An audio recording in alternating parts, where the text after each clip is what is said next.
پاکستان کے باسیوں، اس خوبصورت ملک میں بسنے والوں، یہ وطن خدا کی ایک عطا ہے، ایک عنایت ہے. It's a gift of God Almighty. But why is this the case کہ ہم لوگ اس کو فار گرانٹیڈ لیتے ہیں؟ بس مل گیا ملک تو مل گیا، دیٹس اٹ. کچھ نہیں کرنا، اٹھو، روٹی کھاؤ، بھالا لالا کرو اینڈ دیٹس اٹ، سو جاؤ.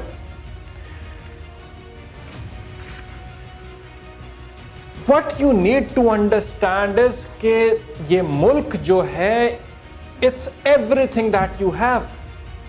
And اس ملک کے ساتھ اگر آپ محبت کرتے ہو، actually me you say کہ you are a nationalist, you are a patriotic citizen of Pakistan, تو you need to open your eyes because دنیا کے اندر ایسی طاقتیں موجود ہیں جو اس ملک کو بگاڑنا چاہتی ہیں، جو اس ملک کو غلام رکھنا چاہتی ہیں، جو اس ملک کے باسی جو ہیں، جو عام شہری ہیں، ان کی سوچ میں جو زنجیریں ان کے پیروں میں جکڑی ہوئی ہیں، they do not want کہ ان زنجیروں کو ٹوٹنے دیا جائے. Now میں آپ کو 5 چیزیں آپ کے ساتھ شیئر کرتا ہوں.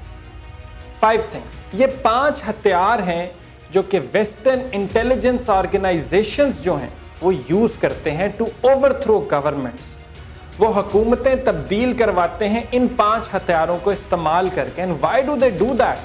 وہ اس لیے کرتے ہیں تاکہ ان کے مفادات جو ہیں وہ پورے ہوتے رہیں. مفاد پرست لوگ جو ہیں وہ حکومتوں میں رہیں اور انڈیپینڈنٹ فارن پالیسی جو ہے، جو خود مختاریت ہے، وہ تاکہ قوموں کے اندر جنم نہ لے سکیں. Number 1، funding the opposition. What do they do? جو اپوزیشن لیڈرز ہیں ان کو پیسے آتے ہیں، تھوڑے نہیں آتے، اچھے خاصے پیسے آتے ہیں. تو ہاؤ از اٹ پاسبل کہ یہاں پہ اتنے بڑے بڑے جو جلسے ہو رہے ہیں، فنڈنگز آ رہی ہیں، پوری آپ کی موومنٹس چل رہی ہیں اور وہ چلی جا رہی ہیں، نو بڈی ٹو کوسچن کہ آپ کے پیسے آتے کہاں سے؟ آئی ول ٹیل یو وہ پیسے کہاں سے.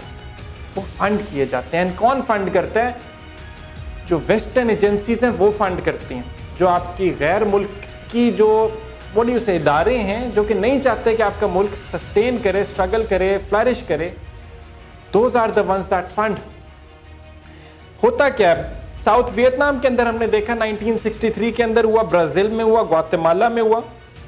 ویتنامیز جنرلز جو تھے جنہوں نے کو پلاٹ کیا تھا، they were again funded. تو اپوزیشن کو فنڈ کیا جاتا ہے so that eventually جو ہے آپ کی جو اسٹیبل ڈیموکریٹک الیکٹڈ لیڈرز ہیں ان کو ہٹایا جا سکے. Number 2، assassinations. assassinations بہت they don't want کہ ہو، بٹ ایونچولی اگر ہو جائے تو they are okay with that. یہاں پہ بھی سب سے پہلا نام تو شہید ذوالفقار علی بھٹو کا میرے ذہن میں آتا ہے. وائی ڈو یو تھنک کہ شہید Zulfikar Ali Bhutto was murdered? I will say murdered مطلب ہینگ تو آبویسلی، لیکن ہی واز اسیسینیٹڈ. کیوں؟ آبویسلی ان کے اوپر جو کیس چلایا گیا that's a separate issue, but again وہ خود مختاریت کی بات کر رہے تھے نا. انڈیپینڈنٹ فارن پالیسی والے لیڈر جو ہیں they are never allowed to sustain and flourish. Patrice Lumumba کا نام میرے پاس آتا ہے، کانگو کے لیڈر، آپ نے نام سنا ہوگا. Why do you think he was assassinated? Because again جب بھی آپ یو ایس کے اینٹی جاؤ گے، یو ایس کے اگینسٹ جاؤ گے، یو ایس کے انٹرسٹ کو فالو نہیں کرو گے تو you will eventually end up being assassinated. So number 1 پہ ہمارے پاس کیا تھا؟ Funding the opposition. Number 2 we have got assassination. Number 3 crippling the economy. Destroy کر دو، توڑ دو اگلوں کو. یہی 5th جنریشن وارفیئر کے اندر بھی ہوتا ہے کہ آپ اکانومی کو اس حد تک کرمبل کرو، توڑو کہ لوگ جو ہیں ایک دوسرے کے خلاف کھڑے ہو جائیں اور وہ بیچارے روزی روٹی کے پیچھے لگ جائیں اور کچھ بات ہی نہ کر سکیں. تو میرا پوائنٹ یہاں پہ لوکل نہیں ہے، نیشنل ایشو نہیں ہے، یہ انٹرنیشنل ایشو ہے جو کہ میں آپ کے ملک کے اندر آپ کو لا کے آپ کی آنکھیں کھولنے کی کوشش کر رہا ہوں. تو آپ کی اکانومی ڈسٹروائے کی جاتی ہے، آپ کے اداروں کو توڑا جاتا ہے. اور یہ اسٹریٹجی جو تھی وہ چلی کے اندر 1970s میں یوز کی گئی تھی. اچھا، سیلواڈور الینڈیز تھے، انہوں نے اپنی جب نیشنلائز کر دی، ان کی پالیسی آف نیشنلائزنگ تھی، میجر انڈسٹریز کو انہوں نے نیشنلائز کیا تھا، تو یہ یو ایس حکومت کا نا ڈس اپروول تھا، ان کو they did not want it to happen.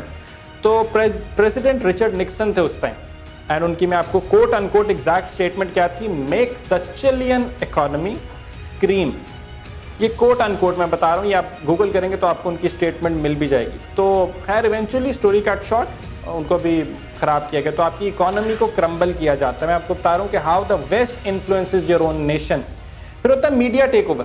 اب میڈیا جب ٹیک اوور کیا جاتا ہے تو آپ کے TV, radio, newspapers یہاں کو اٹھا لیا جاتا ہے اور ایجنڈا سیٹنگ کی جاتی ہے, اوپینین بلڈنگ کی جاتی ہے. آپ کو نہیں پتا ہوتا, آپ معصوم ہو بیچارے, لیکن کیا جاتا ہے. اب یہاں پہ ایک CIA کا ایک فورن آفیسر تھے, ان کی اسٹیٹمنٹ تھی کہ it is much easier to buy a reporter than to buy a whole newspaper. انہوں نے کہا پورے ادارے کو بائی کرنے سے بہتر آسان ہے آپ رپورٹر کو خرید لو. And he also alleged that CIA کے پاس امریکن اینڈ فورن جرنلسٹ جو ہیں وہ پے رول پہ ہیں ان کے. That's not me saying, facts ہیں, گوگل کرنے آپ کو مل جائیں گے. And finally last but not the least, creating chaos create کر دو ملک کے اندر, ہر اللہ مچا دو. مطلب جلد سے تو ایک آئینی حق ہے آپ کا, مطلب اور ایشوز جو بنا دیے جاتے ہیں کہ آپ کو, مطلب اب میں یہاں پہ نام نہیں لینا چاہتا, کئی پولیٹیکل پارٹیز ہیں آپ کو وہ آپ کو سڑکوں پہ ہی اکثر نظر آتی ہیں. ان کو بڑا مزہ آتا ہے کہ ہم سڑکوں پہ نکل آئے, چیزیں توڑ دیں, آگ لگا دیں, اور ان کو نہیں پتا وہ نکلے کیوں ہوئے ہوں. ان کو بتایا جا رہا ہے جی آپ اسلام کے نام پہ نکلے ہوئے ہو, لیکن وہ بیچارے معصوم ہیں نا, کیونکہ ان کو پتہ نہیں ہے کہ پیچھے آئیڈیالوجی کیا, پیچھے کون فنڈ کر رہا ہے اس سارے کو, اور وہ چاہتے کیا, ان کے موٹیوز کیا ہے. تو my dear fellow citizens of Pakistan, my dear friends, اپنی آنکھیں کھولیں. Try and see that you are being manipulated, try and see that آپ کو بے وقوف بنایا جا رہا ہے. اور اگر میں عمران خان کی بات کرتا ہوں تو عمران خان جو ہیں, not PTI, I'm not a follower of PTI. I can never be a follower of any political political party. I don't follow anyone. But yes, Imran Khan ایک انڈیویجول کو ایز اے لیڈر میں ضرور فالو کرتا ہوں, because he talks about independent foreign policy. He talks about saying absolutely not to the US. He talks about neutrality. This is what you need. This is the sort of leader جو کہ US کو کبھی بھی ہضم نہیں ہوگا. This is the sort of leader جو کہ ویسٹرن انٹیلیجنس ایجنسیز کی ہٹ لسٹ پہ ہوگا. They would want him to remove. They would want to remove him at the earliest, because وہ تو آپ کے ملک کے اندر شعور پیدا کر رہا ہے یار. وہ تو مطلب معصوم لوگوں کو, میں معصوم کا ورڈ بار بار یوز کر رہا ہوں نا, بیکاز بے وقوف میں نہیں کہنا چاہتا, بیکاز میں ڈیروگیٹری ساؤنڈ کرتا ہے, لیکن معصوم تو ہیں بیچاروں کو پتہ ہی نہیں ہے ہمارے ملک کے اندر ہو کیا رہا ہے, بس لگے ہوئے ہیں. So try and open your eyes, see that there is a bright light at the far end of the tunnel. لیکن اس far end of the tunnel تک اگر آپ نے پہنچنا ہے تو only راستہ جو وہاں تک جائے گا, that is by holding the hands of Imran Khan and by looking up to Allah. Thank you so much. This is me, Ismail Qasim, signing out. Until next time. Allah Hafiz.